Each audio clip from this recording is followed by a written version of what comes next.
सन्नी सागर entertainment channel के लाल button को दबा दीजिए और नए नए गानों का मजा लीजिए।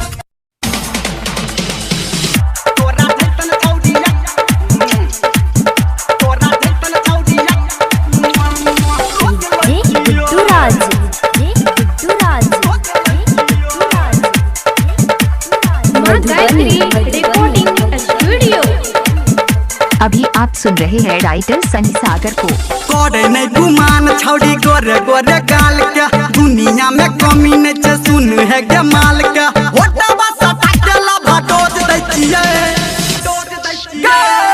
आ तोरा जैसन छौड़िया के रोज रोज लै छिए तोरा जैसन छौड़िया के रोज रोज लै छिए तोरा जैसन छौड़िया के तुम रोज लै छिए। अभी आप सुन रहे हैं राइटर सनी सागर को।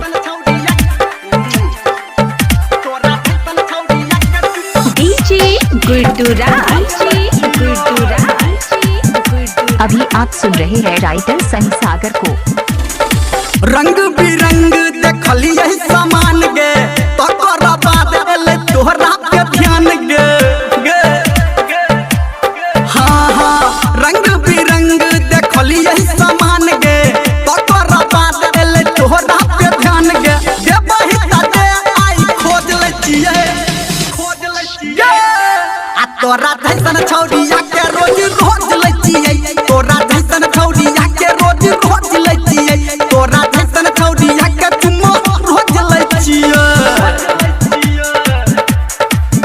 तोरा जैसन छौड़िया तोरा जैसन छौड़िया के डीजे गुड्डूराज आप सुन रहे हैं अभी आप सुन रहे हैं राइटर सनी सागर को। जे बेटा जो छौड़ी कनियो ने गम छै छौड़ा निर्मलिया के महल ने कम छै हाँ हाँ जब ही जो छौड़ी कनियो ने गम छै छौड़ा निर्मलिया के महल ने कम छै राइटर सनी संगे लाव जल्ही पदै छिए आ तोरा जैसन छौड़ी